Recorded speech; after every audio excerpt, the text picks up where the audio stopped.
c'est d'essayer d'éviter les pièges de la demande de subvention, du dossier de demande de subvention, qui retardent l'instruction souvent et qui peuvent entraîner ces retards des réponses négatives de la part des financeurs. D'abord, un petit point sur les grandes étapes administratives, parce que souvent on se rend compte que les associations ne comprennent pas toujours le fonctionnement des administrations, tout comme les administrations ne comprennent pas vraiment le fonctionnement des associations et leurs contraintes. Donc, d'abord, on fait une demande de subvention qui peut être une demande libre selon les institutions ou qui peut être après une réponse à un appel à projet. Il y a plusieurs types d'appels à projets, l'ARS en a, la CAF en a, les villes en ont, voilà, qui orientent généralement sur une politique publique particulière, comme la jeunesse, la politique de la ville. Et puis sinon, il y a des demandes libres par rapport à son projet associatif propre, qui est adressé aux différentes institutions.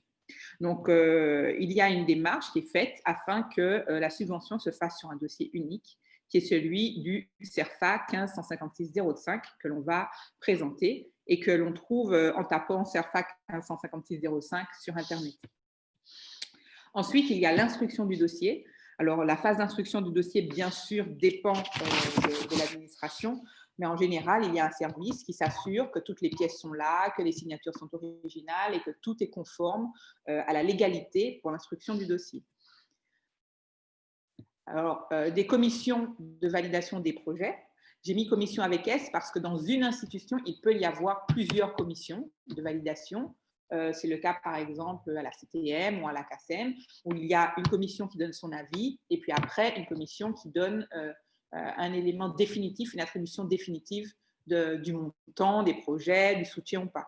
Donc, il y a des services, il y a dans les agglos, il y a des bureaux communautaires, il y a des comités de pilotage pour certains projets. Donc, il y a plusieurs niveaux, plusieurs étapes de commission et de validation des projets. Une fois que le projet est validé, il y a toute la démarche légale de faire ce qu'on appelle un acte attributif, c'est-à-dire la donnée qui va prouver que cette institution s'est engagée à vous financer à tel montant. Selon l'institution et selon le montant, ça peut être un arrêté, ça peut être une convention. En général, quand les montants sont supérieurs à 20 000, 23 000 euros, il y a des conventions qui sont faites, ou ça peut être une délibération aussi. Donc, simplement, le fait d'avoir voté, c'est ancré et ça devient un acte légal. Et puis, il y a un élément administratif important. Une fois que le projet est réalisé, il y a une nécessité de justifier, puisque ce sont des fonds publics, de justifier de la réalisation de l'action. Et en général, on dit que, puisque l'action est censée se réaliser sur l'exercice, on dit que la justification se fait à peu près 6 mois après la fin du projet. Donc, on a jusqu'à juin de l'année d'après pour justifier. Donc, par exemple, un projet 2020, financé en 2020, qui devait se dérouler en 2020, on a jusqu'à juin 2021 pour pouvoir le justifier. Ensuite, donc, on va rentrer dans le vif du sujet. On va rentrer dans le vif du sujet en parlant... Voilà, du CERFA 1256-05 dont je vous ai parlé, qui est censé être le document unique de demande de subvention, qui est en tout cas absolument le document unique pour les services de l'État, mais qui est de plus en plus adapté par la CAF, par l'ARS, par les villes, de manière à ce qu'il n'y ait qu'un modèle de demande de subvention. Alors bien sûr, ça ne veut pas dire que vous ne pouvez pas ajouter des annexes, mais sur le principe de la demande de subvention, vous n'aurez pas à faire des dossiers différents à chaque fois. Donc, il est important que le dossier soit toujours transmis complet. Ça, c'est un vrai sujet qui fait que les dossiers sont souvent retardés, qu'il faut que toutes les cases du dossier soient remplies et que toutes les pièces justificatives soient jointes. Parce que sinon, en général, il y a 2-3 personnes qui instruisent. Ça veut dire qu'il faut qu'elles courent après chaque association, ce qui fait que ça prend du retard et ça arrive en dessous de la pile. Et puis aussi, il y a la signature originale. Donc, il ne faut pas donner de copie, ou en tout cas, il faut une délégation de signature. La signature doit généralement être originale pour la demande. Très bien. Donc, on va faire comme ça et on va rentrer maintenant dans le détail de ce CERFA 1256. Si vous avez des questions, comme je le disais, n'hésitez pas à le mettre dans le chat et on fera des pauses régulièrement pour que je puisse répondre. Aux différents sujets.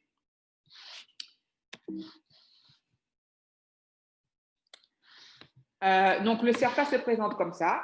La première page du CERFA, c'est ce qu'on appelle le niveau 0, qui est une présentation de l'objet de la demande, où on retrouve des éléments essentiels, c'est-à-dire la forme, ce qu'on va demander. Est-ce que c'est de l'argent ou est-ce que c'est ce qu'ils appellent en nature, c'est-à-dire le prêt d'une salle, du matériel, le prêt d'une voiture, etc. Ensuite, la fréquence et la récurrence, est-ce que c'est un renouvellement? Donc, on appelle renouvellement quand on fait une demande de subvention 2 fois ou plusieurs fois pour le même projet au même financeur. Si le projet a été financé une fois par la DAC et vous demandez à la ville, ce n'est pas un renouvellement, même si vous refaites votre projet. Le renouvellement, c'est si vous redemandez à la DAC pour ce même projet-là que vous continuez. Bien sûr, l'objet, est-ce que c'est pour financer le fonctionnement général de l'association, pour financer votre fonctionnement, l'électricité, etc. Ou est-ce que c'est pour un projet particulier, une action que vous allez mener à un moment donné? Et justement, il y a la question de la période, du moment où vous allez faire ce projet. Est-ce que c'est un jour? Est-ce que c'est sur toute une année? Surtout, par exemple, il y a des projets qui se font sur l'année scolaire. Ou est-ce que c'est sur plusieurs années? Donc ici, c'est la première année, mais ça se reproduira sur la deuxième et sur la troisième. Et puis, un élément important qu'il faut noter, c'est que quand on écrit là, quand on écrit ici, on inscrit l'autorité administrative à laquelle on s'adresse. Donc, si vous faites une demande à l'ARS, vous devez écrire ARS. C'est l'ARS, c'est pour montrer que c'est bien l'ARS. Le seul cas où on écrit toutes les personnes à qui on demande, toutes les institutions, c'est s'il y a des entrées, ce qu'on appelle les guichets uniques. Par exemple, la CAF a instauré récemment ce qu'ils appellent « dites-le nous une fois ». Donc, en fait, dites-le nous une fois, vous déposez un dossier CAF sur un serveur et c'est la CAF qui se charge ensuite de distribuer le projet aux autres institutions à qui vous avez prévu de demander des fonds. Donc, de ce fait, par exemple, là, vous devez inscrire en première page toutes les institutions à qui vous demandez de manière à ce que la CAF puisse savoir à qui adresser. Mais sinon, on inscrit ici le nom de l'autorité administrative à laquelle on s'adresse. J'ai noté ici, parce que c'est une question qui se pose, par convention, je dirais tacite, on met la CTM au niveau du conseil régional, et puis les établissements publics, c'est l'ARS, la sécurité sociale, la CAF, etc. Ensuite, donc, l'élément la fiche numéro 1, ce qu'on appelle la fiche numéro 1, c'est la fiche d'identification de l'association. Alors, comme je vous ai dit, le but, c'est d'éviter les pièges. Il y a quelque chose qu'on voit souvent, il faut absolument que les adresses du siège social, du SIRET et du RIB soient les mêmes. En fait, les SIRET sont attribués en fonction des secteurs d'habitation, et donc, enfin des secteurs de localisation plutôt. Et en fait, des fois, si vous vous déplacez, si vous changez l'adresse de votre siège même de quelques mètres, vous pouvez changer de numéro de SIRET. Et quand on va entrer la demande de subvention, la machine qui enregistre va faire un blocage si le numéro de SIRET ne correspond pas à ce qu'il y a comme adresse.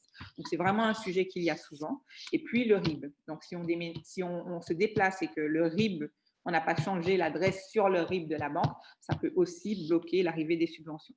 Donc, c'est vraiment un sujet qui bloque longtemps, en plus, les subventions parce que un SIRET, il faut compter à peu près 5 semaines pour que l'INSEE modifie un SIRET. Donc, ça peut bloquer et ça peut faire perdre des subventions. Donc voilà, donc c'est ce que je disais. Pour information, pour modifier les éléments dès qu'il y a une AG et qu'on change de président et que, voilà, si on déménage, on change de siège social, il y a cette adresse, la sous-préfecture de la préfecture de création de l'association pour pouvoir mettre les éléments qui ont changé. Et puis, il y a donc le SIREN pour pouvoir changer le numéro, l'INSEE Guyane pour pouvoir changer le numéro SIREN. C'est juste que c'est un INSEE anti-Guyane et donc le siège est en Guyane. Donc, c'est pour ça que ça prend aussi environ 5 semaines. Et puis, bien sûr, la banque, si on doit changer la personne qui est autorisée à signer, le RIB, etc.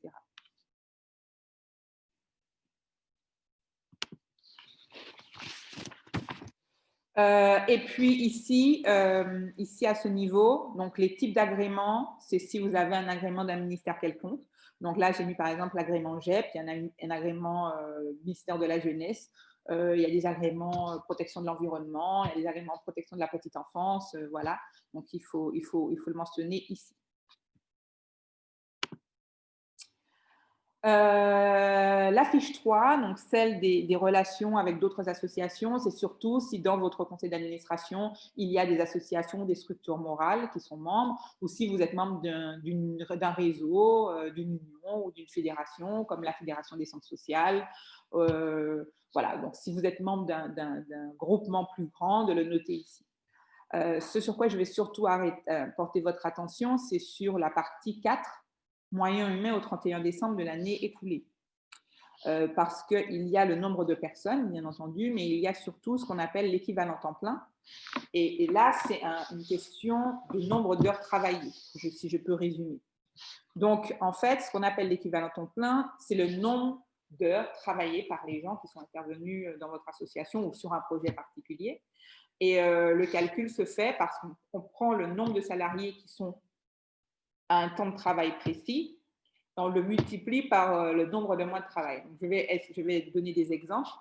Par exemple, si on a un salarié qui est à temps plein toute l'année, donc comme vous le voyez, ça fait un salarié fois 100%, donc ça fait 100%, fois 12 sur 12, c'est-à-dire qu'il est là 12 mois sur 12.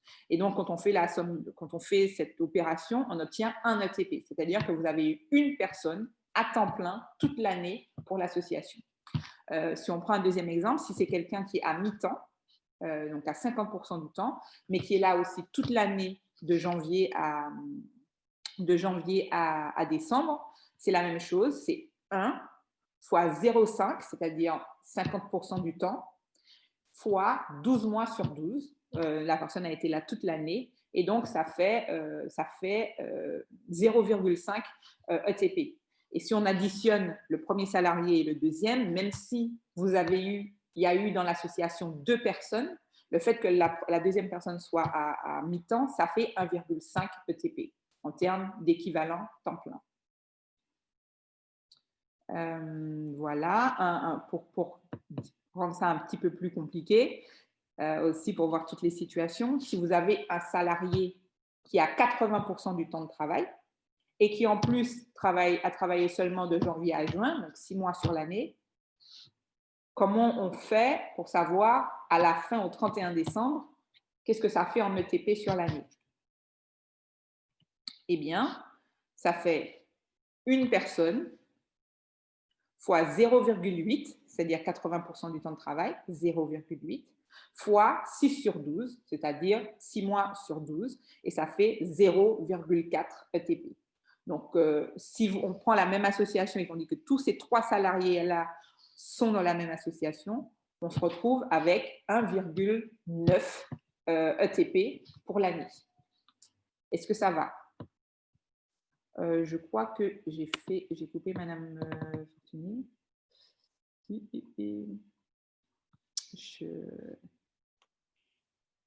Non, il n'y a pas de question, ça va.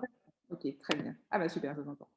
Donc voilà, donc j'espère que ça a été clair. Maintenant, on va passer à un gros morceau qui est celui du budget. Donc on va en parler en plusieurs temps parce qu'il y a un budget de l'association et un budget du projet. Donc le budget de l'association, c'est le budget prévisionnel qui est voté par l'Assemblée générale. Donc, ça comporte à la fois les frais de fonctionnement et aussi les projets de l'association. Tout ce qu'on a prévu de faire, tous les coûts que ça risque d'engendrer sont dans le budget de l'association. Et c'est un budget qui est modifiable par l'Assemblée, bien entendu, selon les modalités de vos statuts. Il est important de noter l'exercice, parce que les exercices sont en année civile. C'est parfois compliqué, surtout quand les AG sont en septembre, mais il est important quand on fait une demande de subvention de mettre l'année, l'exercice plutôt, sur lequel on demande cette subvention. Parce que comme je dis, c'est aussi ça qui définit le moment où il faudra faire l'évaluation.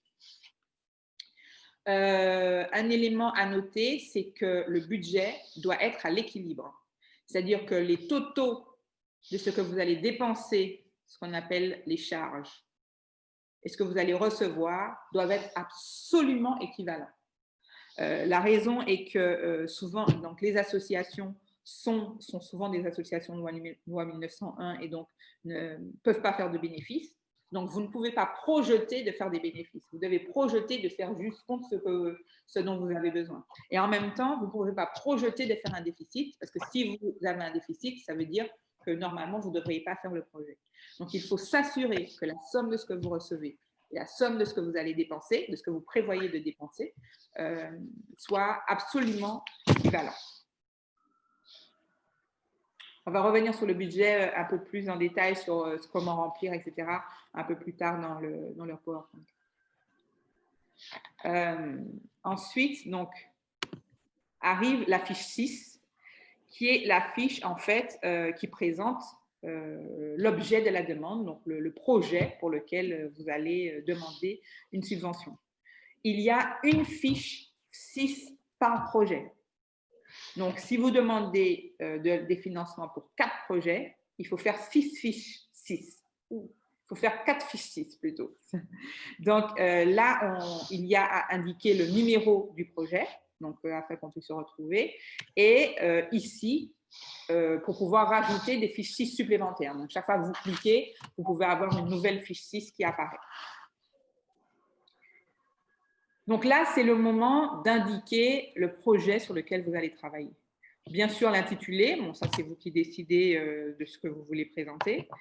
Ensuite, les objectifs. Donc, c'est un élément très important, les objectifs, c'est d'expliquer en quelques points la raison pour laquelle vous mettez en place ce projet. Pour répondre à quel besoin? Qu'est-ce que vous avez repéré sur le terrain ou dans votre institution pour que vous ayez l'idée de faire ce projet-là? Pour répondre à quel manque? À quelle volonté? Et ça, c'est vraiment très important de le signifier et donc de marquer que vous avez observé, que vous avez un diagnostic qui prouve qu'il y a un besoin ici que auquel vous pouvez vous-même répondre. Ensuite, la description du projet, c'est ce que vous proposez de faire. En clair, c'est quelles activités je vais mener, quelles actions, sur quel calendrier, ce sera où, ce sera pour qui, ce sera avec qui est-ce qui va intervenir, le nombre d'interventions, voilà. Donc, c'est vraiment la description claire de ce que vous allez faire. C'est pas la peine de... C'est pas théorique, c'est pas la peine d'expliquer des choses vagues, c'est vraiment dire, bon, on a repéré tel projet, je ne sais pas moi, un problème d'errance. Ce qu'on va faire, c'est qu'on va tourner avec la voiture 2 nuits par semaine pendant 6 mois avec un éducateur spécialisé et, je sais pas, une assistante sociale et une infirmière. Et voilà, on va le faire comme ça jusqu'au mois de Noël, jusqu'à Noël, par exemple. C'est vraiment une description concrète du projet que vous allez faire. Et puis, de dire pour qui. Pour qui, c'est vaste. Ça dépend du projet, comment vous allez définir pour qui. Parce que ça peut être un nombre, de dire, voilà, on va faire un marché, on espère toucher, un marché itinérant, on espère toucher 500 personnes sur la Martinique. Ça peut être par tranche d'âge, de dire, voilà, nous, on vise des personnes sans diplôme qui sortent du système scolaire, donc à partir de 16 ans. Ça peut être, il est souvent important, il est conseillé d'essayer de couvrir la part homme-femme dans votre projet. Donc, si par exemple, surtout si par exemple vous êtes dans des projets qui sont stéréotypés dans un genre particulier, par exemple, généralement on associe le football par exemple plus aux hommes. Si vous faites un projet qui vise tout le monde ou qui vise spécifiquement les femmes, c'est toujours intéressant de le mettre. Voilà. C'est inversement pour les femmes et les hommes, voilà. Et puis, ou alors, ça peut être par rapport à un profil. Non, on va viser les familles, on va viser les élèves de tel collège, on va viser les chômeurs ou les errants dont je parlais tout à l'heure. Donc, c'est à ça que ça répond. Madame Duverger, il y a une question sur la diaporama d'avant. Émergence Secours, il faudrait prendre la parole. C'est moi qui dois lui donner la parole? Oui, bonjour. Allez-y. Allô, papa? Bonne Michael de la Fédération Martiniquaise des foyers. Question sur le budget. Vous m'entendez? J'attendais une amie, en fait, elle n'est pas venue. Il y a un micro que j'entends en plus de... Oui, donc par rapport au total, Oui.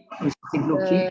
je pose la question parce que Mais il y a quelqu'un qui parle même pas que moi, il me semble. Oui, il y a un micro qui est ouvert, je ne sais pas qui. Je pense que c'est bon. Oui, donc par rapport au total, là, vous avez mis les flèches. J'ai rempli un CRFA aujourd'hui puisque je suis en plein dans les demandes de subvention. Et en fait, le total que vous indiquez sur les flèches, ça donne uniquement le total des contributions et non du… Oui, vous Donc, avez c'est bien raison. ça. Oui, oui, oui, c'est bien ça. C'est ici. Voilà. OK, Ce d'accord. total-là. Oui. OK. Et j'ai encore une autre question. Du coup, Oui. c'est la diapo encore avant, donc les ETP. Oui. Allez-y. Alors, donc, comme je vous ai expliqué, je fais les 2 demandes de subvention dès maintenant. J'ai été embauchée en mars. Donc, ma question, c'est par rapport aux salariés pour le 31 décembre de l'année écoulée. Est-ce que je mets… Je ne vous entends plus. Je ne vous entends plus. Mais si la question, c'est… pour l'année dernière, donc je n'étais pas c'est l'année encore… L'année dernière. Allô? Oui, oui. Vous m'entendez? Oui, je vous entends. OK. Je vous avais perdu un temps. Normalement, c'est effectivement les ETP de l'année au 31 décembre de l'année précédente. Donc, si vous faites votre demande aujourd'hui, ça devrait être les ETP au 31 décembre 2019. Ensuite, par la suite, vous allez pouvoir, quand on va vous demander les moyens humains sur votre projet, vous allez pouvoir mettre qu'il y a tels moyens humains qui sont mobilisés sur ce projet-là. Mais au 31 décembre 2019, si vous n'étiez pas là, vous ne pouvez pas, c'est pas possible. Enfin, c'est pas ce qu'on D'accord, merci. Pas de souci. C'est bon? Bon, je continue.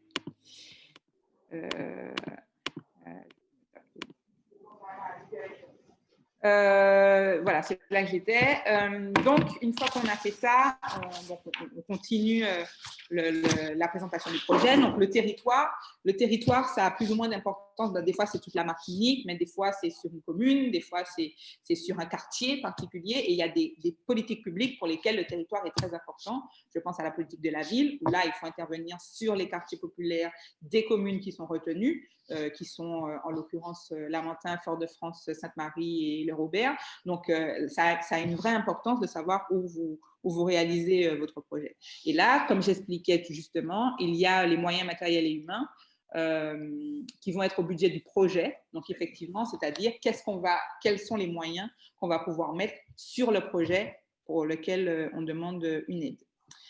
Et là, le calcul, nombre de personnes, nombre de TP est exactement le même que celui que j'expliquais plus haut. Et enfin, une partie qui est importante, c'est la partie évaluation. C'est important pour vous de mettre des indicateurs à l'avance parce que ensuite, sinon, de toutes les façons, on va demander de l'évaluation. Et si vous n'avez pas prévu comment vous allez faire ces évaluations, ça peut être compliqué après de trouver les bons chiffres si vous n'avez pas le chiffre au moment du départ pour pouvoir, enfin le chiffre, la donnée au moment du départ pour pouvoir comparer à la suite. Donc, il peut y avoir plusieurs types d'indicateurs. C'est vous qui décidez, hein, en l'occurrence. Donc, ça peut être un nombre, ce qu'on appelle les indicateurs de réalisation, par exemple le nombre de jeunes accueillis, le nombre de livrets distribués, le nombre, voilà. C'est vraiment qu'est-ce qu'on a fait, le nombre de choses qu'on a réalisées. Ça peut être des indicateurs de résultats. On a fait une formation, combien de personnes ont réussi au concours après la formation, combien de projets qu'on a accompagnés ont labellisés. Et par exemple, si on prend le cas de la formation, un indicateur de réalisation, c'est on avait prévu de faire une formation sur 3 jours, les 3 jours ont été réalisés, on avait prévu de viser 20 jeunes ont été mobilisés. Un indicateur de résultat, c'est effectivement combien ont finalement eu le concours ou l'examen, etc. Et puis, il y a les indicateurs qualitatifs. Exemple, si on fait une évaluation à la fin de la formation, combien de personnes ont été satisfaites de la formation, même si les gens ont échoué au concours, est-ce que les gens ont l'impression d'avoir appris, ou peut-être des gens ont appris sur eux-mêmes, les gens ont aimé les intervenants, etc. Donc ça, ce sont autant d'indicateurs que vous pouvez mettre pour l'évaluation finale.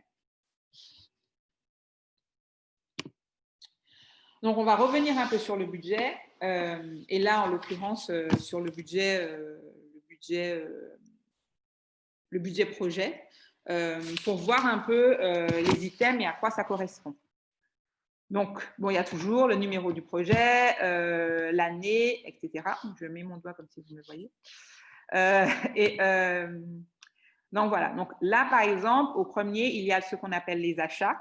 Donc, souvent, on peut avoir des doutes sur ce qu'on met dans les achats. Donc, les achats, le premier niveau, achats, matières et fournitures, ce sont des biens que l'on achète pour être transformés ou consommés. Donc, par exemple, le matériel de bureau, si vous achetez des cadeaux pour un projet, si vous achetez du jus pour distribuer, etc. Ça, c'est achat, matière et fournitures. Et autres fournitures, c'est plutôt des choses qu'on ne peut pas stocker. Comme par exemple, si vous avez acheté du carburant pour la voiture. Voilà, c'est des choses qu'on ne peut pas stocker, mais qui rentrent quand même dans les dépenses du projet. Ensuite, parce que là aussi, il y a une question qui se pose souvent entre achat et rémunération intermédiaire et honoraire. Donc là, pour clarifier, ce qu'on met dans intermédiaire et honoraire, ce sont le paiement de prestations. Là où vous payez, mais vous n'avez pas en charge le salaire de la personne, vous payez les cotisations sociales, vous payez une prestation. Par exemple le comptable. Si vous voyez un avocat ou un juriste, s'il y a un expert qui intervient pour faire une animation, mais vous donne une facture, vous payez la prestation. Tout ça entre dans rémunération intermédiaire et honoraire.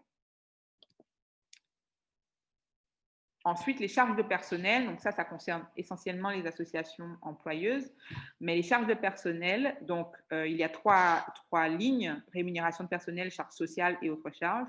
Dans la rémunération des personnels, on met en fonction des ETP, bien sûr, qui vont être mis sur le projet, la rémunération brute, c'est-à-dire plus les charges sociales.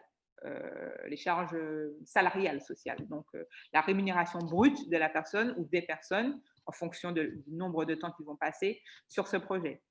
Ensuite, les charges sociales, ce sont les charges patronales qui se rajoutent.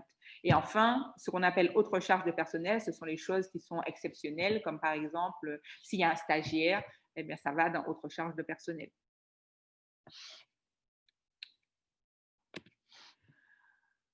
Les charges indirectes, donc ça, c'est pas toujours évident à calculer. Alors, techniquement, les charges indirectes, ça devrait être le pourcentage de vos charges fixes qui correspondent à ce projet-là. Donc, par exemple, je dis n'importe quoi, si vous payez 1 200 € de téléphone sur un an, ça fait que c'est 100 € par mois et qu'il y a un mois où vous avez téléphoné que pour ce projet-là. Donc, normalement, ça devrait rentrer dans les charges indirectes. Ce n'est pas toujours évident de pouvoir identifier avec exactitude parce qu'on fait rarement une seule chose sur un mois. Donc, on fait plusieurs choses. Le pourcentage. Mais en général, ce qui est bien, c'est de voir le nombre d'heures passées par chaque personne sur ce projet-là, en avant, en préparation, dans la réalité, pour faire le dossier, pour faire la demande. Et ça permet d'avoir une assez bonne visibilité de la charge de travail que ça a représenté pour la structure et pour ses membres, que ce soit les bénévoles ou les salariés. Mais le nombre d'heures donne une bonne visibilité. On va revenir sur les contributions volontaires en nature, mais surtout, je voudrais marquer ici qu'il faut indiquer le montant de la subvention demandée à cette institution-là. C'est-à-dire, si vous faites votre demande à l'ARS, vous indiquez ici le montant que vous demandez à l'ARS. Voilà. Et après, normalement, ça fait le calcul de quel pourcentage ça représente du total, normalement. Je fais un petit focus sur les contributions volontaires en nature parce que ce n'est pas toujours évident et en même temps, il y en a beaucoup dans les structures associatives. On n'arrive pas toujours à les valoriser comme il faut. Donc, ce qu'ils appellent contributions volontaires en nature, ce sont les ressources reçues ou les ressources internes qui appartiennent à l'association. Et ce qu'on appelle les emplois des contributions volontaires en nature, c'est comment ces ressources ont été utilisées. Alors, c'est un peu flou, ce n'est pas toujours évident. Mais par exemple, le 870 ici, que l'on voit, ressources au niveau contribution volontaire en nature, c'est par exemple l'investissement des membres de l'association. Donc, par exemple, vous avez eu 60 heures de personnes qui sont venues bénévolement à l'association. Et de l'autre côté, là où on a personnel bénévole, c'est-à-dire le nombre de ces heures de bénévolat qui ont été sur ce projet-là. Donc, par exemple, disons sur ces 60 heures, il y a 50 heures qui ont été consacrées à ce projet-là. Donc, c'est ça. Prestations en nature, donc ça, c'est les dons alimentaires. C'est pas les dons alimentaires, c'est les choses que les mises à disposition, c'est les prestations juridiques, par exemple, ce genre de choses que l'on retrouve ici au niveau de prestations. Et dans dons en nature, ils ont regroupé à la fois secours en nature et mise à disposition gratuite de biens. Secours en nature, c'est du don alimentaire, c'est la mise à du personnel. Et la mise à disposition gratuite de biens et services, c'est par exemple le stade, mettre à disposition gratuitement le stade pour faire une manifestation. Voilà, c'est ce genre de choses qui se regroupent ici dans dons et nature. Là, de la même façon, il faut absolument que les totaux soient égaux. De toutes les façons, vous ne pourrez pas continuer si ce n'est pas… Voilà. C'est-à-dire qu'il est considéré que tout ce qu'on vous a donné, quelque part, doit être utilisé. C'est un peu ça l'idée. Tout ce que vous avez reçu ou tout ce que les gens ont investi doit être utilisé. Donc, il doit y avoir une égalité parfaite entre les deux totaux.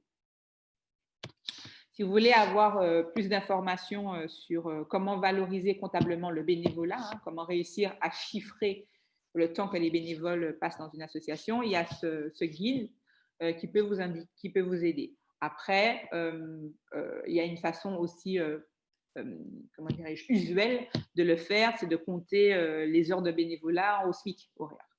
Et voilà, on fait une équivalence entre le bénévolat et le SMIC horaire, et ça vous donne comme ça finalement… c'est aussi une ressource autant que l'argent, quoi. Les gens qui viennent gratuitement, puisque justement, en nombre d'heures et en financement, ça compte beaucoup.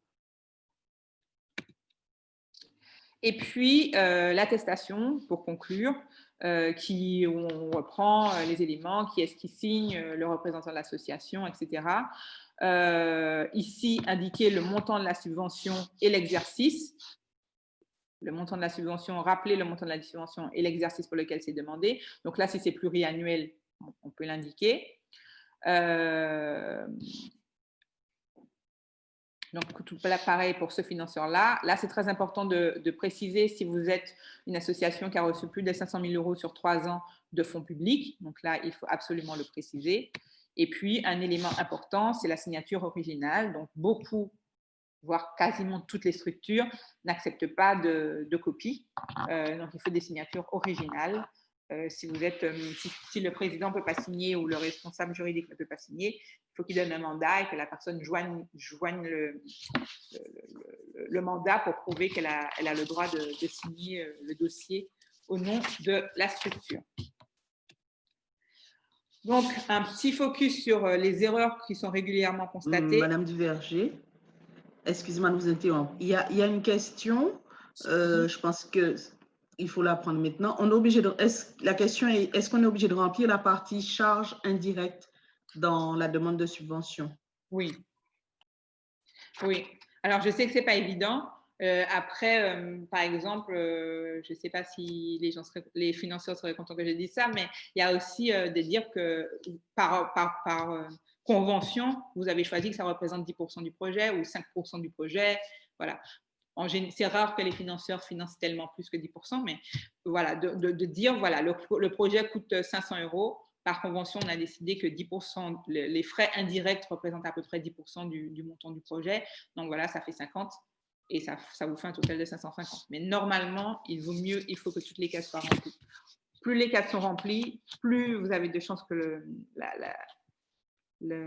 comment dirais-je, que l'instruction se fasse, parce qu'il y a des choses qui sont aussi de l'ordre de la culture de l'institution qui va faire. Donc, il y a des institutions où ça va passer, et puis il suffit, vous êtes passé sur 3-4, et puis il suffit de la 5e qui était un cofinanceur qui bloque, et puis vous êtes embêté, en fait. Voilà. C'est bon? J'ai répondu? Donc, sur les erreurs régulièrement constatées, donc, comme je vous disais, les différences d'adresse entre le siège social, le numéro de SIRET et le RIB. Donc, effectivement, le conseil, c'est vraiment, dès que c'est possible, de faire les modifications, puisque ça peut prendre beaucoup de temps pour obtenir les modifications des structures qui les gèrent. Et ça peut vraiment, là, on l'a vu encore sur un projet qu'on accompagne, des gens qui ont perdu leur subvention juste parce qu'ils ont déménagé et qu'il y a un décalage entre leur siège social et leur numéro de SIRET, et que ça prend 5 semaines, et dans 5 semaines, on sera déjà en 2021. Les gens qui envoient une copie du CERFA ou une signature comment dirais-je, PDF, et donc les signatures doivent être originales. Des rubriques du dossier CERFA non renseignées, donc comme je vous ai dit, il vaut mieux remplir le plus possible. Après, pour répondre à la question des charges indirectes, si vous n'avez pas de charges indirectes, bien sûr, vous n'en avez pas. Voilà, si vous décidez que vous mettez tout dans le projet et que vous n'avez pas d'autres charges que celles du projet, vous n'en avez pas. Il y a ça aussi. L'absence de pièces jointes ou des pièces non approuvées. Alors, voilà, il manque une pièce, il manque le RIB, il manque un document, il manque, voilà, ça prend beaucoup de temps. Les instructeurs, c'est normalement pas leur rôle d'aller appeler les associations pour leur dire, voilà, il vous manque tel papier, il vous manque tel papier. S'ils le font en plus pour chaque association, ça peut être chronophage, ça peut prendre beaucoup de temps. Et puis aussi, des gens on envoie parfois des documents, mais on a oublié de faire signer par le président ou par la personne qui est censée s'en charger. Et puis, des budgets prévisionnels non équilibrés. Même si normalement le CERFA est censé faire le calcul pour vous, vérifiez quand même que les totaux sont égaux. Et enfin, si on fait une demande à l'ARS, mais qu'on met la demande de subvention de l'ARS au niveau de la ville, bien sûr, ça ne va pas passer. Alors, j'ai pris un exemple exagéré, mais ça arrive souvent, par exemple, quand on demande au service de l'État. Donc, il y a plusieurs services de l'État et puis on ne demande pas au bon service, etc. Donc, faire attention à ça aussi. Quelques conseils pratiques en plus. Alors, le dossier de demande de subvention doit être identique pour tous les partenaires à qui vous demandez, pour tous les cofinanceurs. Il y a de plus en plus de réunions de cofinanceurs, d'échanges téléphoniques, de plateformes communes. Je parlais, dites-le nous une fois, de la CAF, mais aussi la ville de Fort-de-France a un système identique où les gens échangent. C'est une espèce de, je dirais, de Facebook interne. Les gens échangent sur les projets. Est-ce que tu vas financer de manière à ce que moi je finance? Et si les projets sont trop différents, ou si ça peut ne pas passer. Si vous pouvez, si vous en avez la possibilité, de rencontrer les responsables avant la demande de subvention, si c'est possible, afin de surtout si vous êtes une nouvelle association, afin de vous présenter, afin de présenter ce que vous allez faire, parce que des fois, à l'oral, il y a des choses qu'on peut dire et qui ne se retranscrivent pas forcément à l'écrit. C'est très difficile d'évaluer un projet à l'écrit, ce qu'il va donner, ce qu'il va pouvoir donner sur le terrain. Donc, si vous avez cette possibilité de prendre un rendez-vous avec la personne, d'expliquer votre projet, et puis aussi un truc qui est intéressant, c'est que la personne peut vous dire « Ok, mais ça ne me correspond pas, allez plutôt demander des subventions à quelqu'un d'autre, plutôt que vous fassiez la demande et que vous attendiez la réponse une éternité avant qu'on vous dise non. » La personne peut aussi vous dire « Ah oui, mais est-ce que je pourrais vous donner un petit peu plus si vous faites aussi sur ce quartier-là ?» Donc, c'est un échange qui est important. Ce n'est pas toujours possible. Les responsables sont peu nombreux et souvent ont des emplois du temps compliqués. Les bénévoles sont eux-mêmes travaillent, plus sont bénévoles, plus ont une vie. Donc, ce n'est pas évident, mais si c'est possible, c'est une bonne façon de fonctionner. Gardez vos actes attributifs qui disent pourquoi on vous a donné l'argent, pour faire quoi, quels étaient vos éléments évaluatifs, etc. Donc, que ce soit la délibération, gardez-les.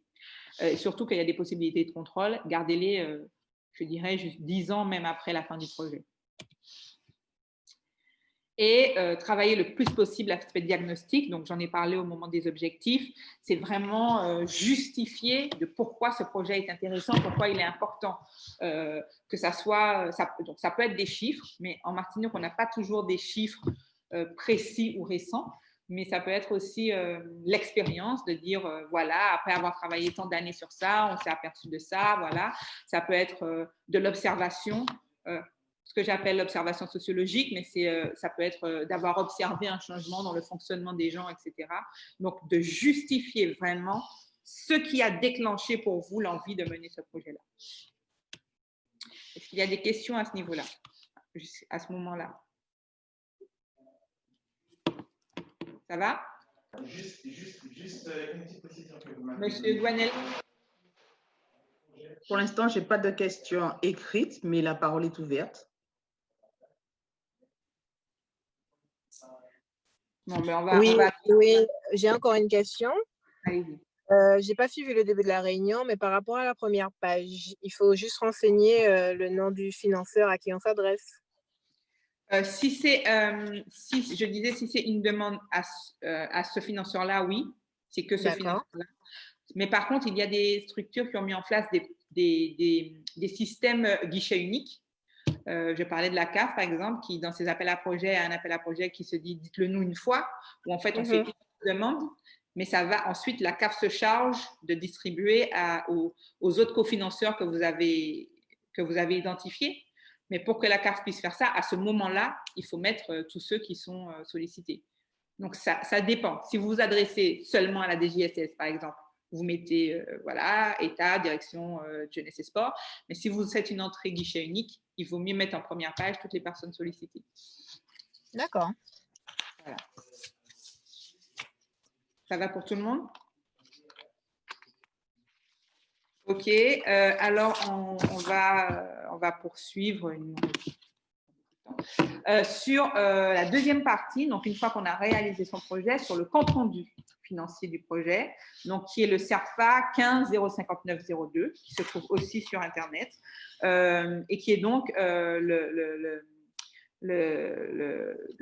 l'obligation, qui est donc le document qui permet de répondre à l'obligation de justification de son projet, puisque ce sont des fonds publics.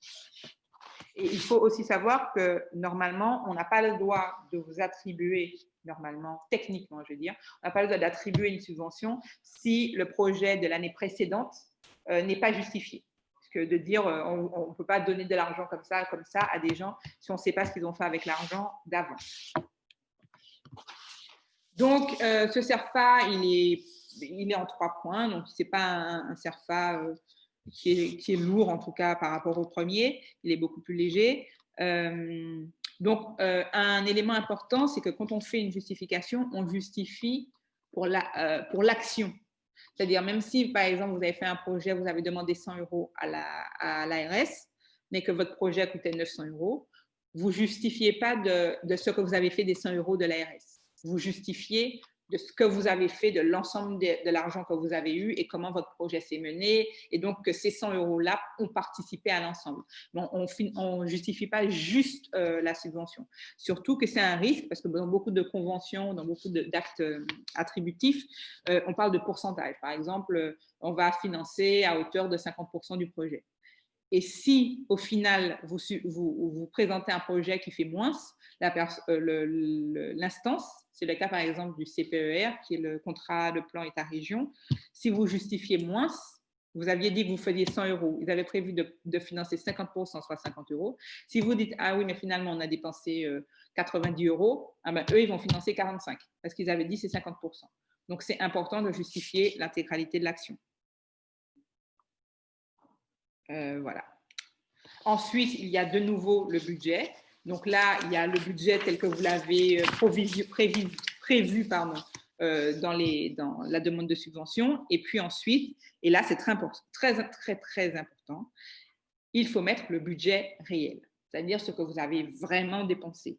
Vous étiez dans le prévisionnel, dans ce que vous pensiez faire. Maintenant que le projet est fini, vous savez ce que vous avez dépensé pour de vrai. Si vous avez acheté du carburant, si vous avez acheté des cadeaux, si vous avez fait des heures supplémentaires, tout ça, vous avez vraiment une vue, et c'est ce qui est il faut mettre le budget réel du projet. Et il y a un sujet sur lequel j'attire votre attention, c'est que le budget réel est rarement à l'équilibre. C'est-à-dire, il est rare que votre budget réel soit absolument équivalent à votre budget prévisionnel. C'est rare, mais disons que ça peut arriver si vous étiez très bon en budget prévisionnel. Mais alors, il est encore plus rare que ce que vous allez dépenser pour le projet soit absolument égal à ce que vous avez reçu. Et ça, c'est une alerte pour les financeurs. Quand il y a une égalité parfaite, sauf si c'est la vérité, c'est une alerte de se dire est-ce que ce sont vraiment les vrais chiffres. Parce qu'en général, sur des vrais chiffres, on est sur les montants reçus, on est sur du chiffre rond, on a reçu 500 €, 1 000 €, 10 000 €, alors que sur les dépenses, on peut être à du 0,75, à du… Voilà. Et donc, c'est rarement à l'équilibre. Et donc, ce n'est pas l'objectif. L'objectif n'est pas d'être à l'équilibre, l'objectif est d'être au réel. Et bien sûr, la même chose ici, de mettre ce que la subvention reçue a au final représenté pour le total de l'exercice. Et puis la partie 3, donc c'est… Madame Duverger, juste, je crois qu'il y a une question. Allez-y, madame.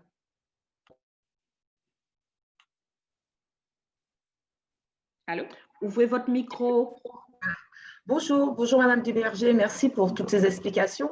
Voilà, nous, notre association a reçu plusieurs subventions, certaines qui ont pu être réalisées. Au niveau des quotas humains, on est à peu près bon. Il y a peut-être une dizaine de personnes qu'on n'a pas encore réussi à avoir, puisque on donne un chiffre au niveau du nombre de personnes que l'on va, dans le cadre de notre action, former. Et il y a un projet qui a été suspendu à cause du confinement. Comment, dans le compte-rendu financier, on explique à cause du confinement, on n'a pas pu réaliser l'action. Que se passe-t-il? Doit-on rembourser ou l'institution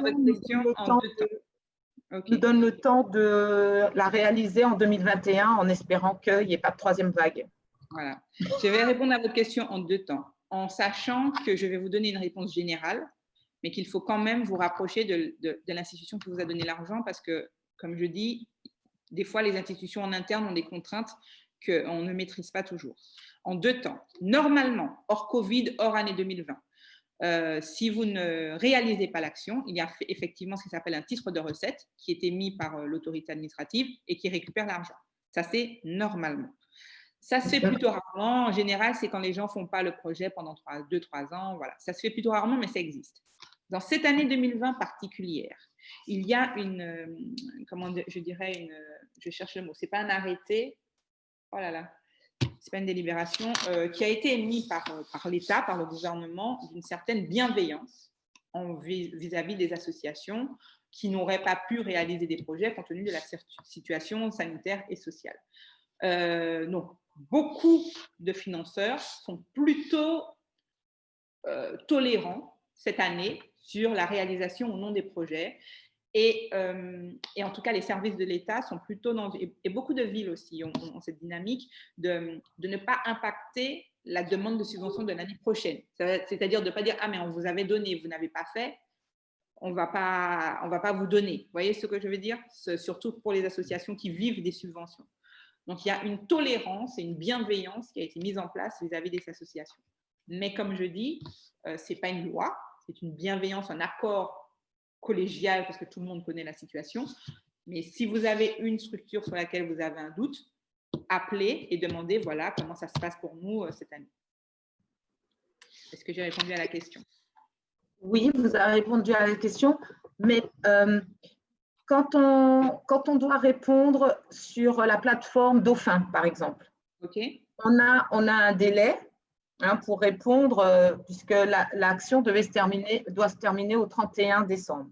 Nous, on pense conduire l'action, par exemple, en février.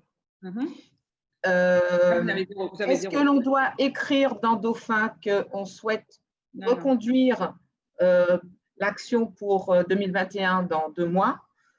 Ou on écrit quand même dans Dauphin où on attend d'avoir réalisé l'action pour remplir ce compte-rendu? Alors, vous n'écrivez rien dans Dauphin. Comme je disais, vous avez jusqu'à 6 mois après la date prévue de fin, donc qui était le 30 décembre, pour justifier. D'accord. Si vous faites vous avez jusqu'au 30 juin. Donc, si vous faites votre projet en mai, dans votre compte-rendu, vous allez dire que vous avez du retard, mais vous êtes dans les temps, vous êtes dans les délais. Vous avez jusqu'au 30 juin. Donc là, vous n'avez aucun problème. En plus de sur quoi, pour l'instant, en tout cas, la plateforme Dauphin n'est pas ouverte au justificatif. Donc, ce n'est qu'à partir de janvier que ce sera ouvert. C'est pour vous dire que vraiment, là, sur ce sujet-là, vous n'êtes même pas en demande de report, rien du tout. Entendu. Dans les délais. Entendu. Merci. Pas de souci. Et puis, pour terminer, quelques conseils pratiques de la même façon pour le compte-rendu. Si vous pouvez accompagner vos comptes rendus de visuels, par exemple, on parlait de la plateforme Dauphin, si c'est en numérique et que vous avez la possibilité, que vous avez fait des vidéos, mettez-les. Si vous avez des photos de la manifestation, si vous aviez fait des flyers, si vous avez fait des publications, si on a fait un reportage sur vous dans le France Antilles, mettez-le de manière à ce qu'il y ait au-delà de l'écrit, que les financeurs aient une idée de ce que vous avez fait pour de vrai, quoi. Parce que des fois, les mots ne permettent pas de rendre compte de ce qui a vraiment été réalisé. On a fait une série dans notre structure, on a fait une série sur des projets qui se sont faits dans les quartiers, et il y a un projet qui ne devait plus être financé parce que les gens disent non, mais franchement, c'est n'importe quoi. Et en fait, en voyant ce que ça a généré vraiment, les gens disent ah, en fait, on pense que ça a l'air de n'être rien, alors que ça a eu beaucoup d'impact. Donc, si vous avez des choses, du visuel, etc., n'hésitez pas. Et puis, le dernier petit conseil, c'est si vous faites des manifestations, d'informer les financeurs au moment de la manifestation a lieu. Ils ne viendront pas forcément, ce n'est pas ça le propos, mais de voir qu'arrive sur leur boîte email, bon, ben, on avait prévu de faire une formation. La formation a, voilà le programme officiel qui prévoit que la formation a lieu en février. On avait prévu de faire une manifestation. Voici le flyers officiel qui annonce que la manifestation a eu lieu.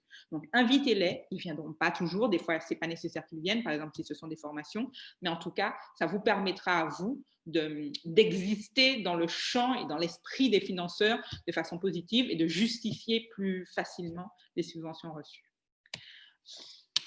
Voilà, je vous remercie de votre attention. Il ne nous reste pas beaucoup de temps, mais je veux bien prendre encore une ou deux questions s'il y en a. Oui, il y a une personne qui demande si une association a déjà répondu à un appel à projet et a la possibilité d'associer, enfin de faire une demande de subvention auprès d'un autre financeur, comment est-ce qu'il peut ajouter un nouveau partenaire à son budget? Alors, vous avez déjà fait la demande, c'est fait, vous avez obtenu votre argent. Et ensuite, vous aviez prévu, je ne sais pas, de demander 100 € à la ville et 100 € à la CTM. Et puis finalement, la CAF vous donne 100 €, c'est ça? Ouais, je pense que c'est ça. Je vais laisser la parole à la personne. Si c'est ça, si vous avez déjà obtenu l'accord des autres financeurs, vous avez déjà obtenu l'accord, c'est dans la justification que vous allez pouvoir mettre que vous avez reçu une subvention supplémentaire d'un autre financeur, même si, comme je dis, le budget prévisionnel, il est prévisionnel. Donc, vous dites, voilà ce que je pense dépenser, voilà ce que je pense avoir. Si vous recevez de l'argent en plus ou en moins, vous allez justifier ça à la fin. Et des fois, si vous recevez en moins ou en plus, ça va pouvoir justifier de ce que vous avez dépensé en moins ou en plus aussi.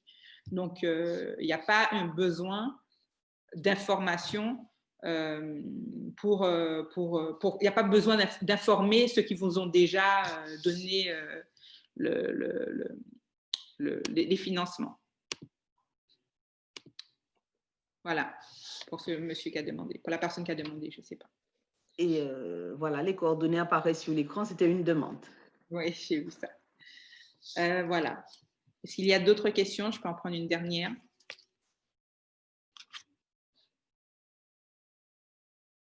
Bien. Eh bien, j'espère que c'est parce qu'il n'y a pas de questions, c'est parce que tout était clair. J'espère que c'est parce que ça a répondu à ce que vous étiez, j'espère avoir répondu à ce que vous étiez venu chercher en assistant à cet atelier. Et vous avez les coordonnées du centre de ressources. Et puis, je vous souhaite une bonne fin d'après-midi et un bon week-end.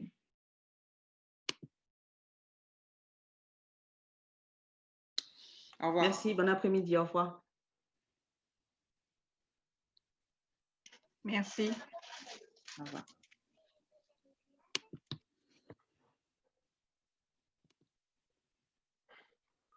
Merci, au revoir.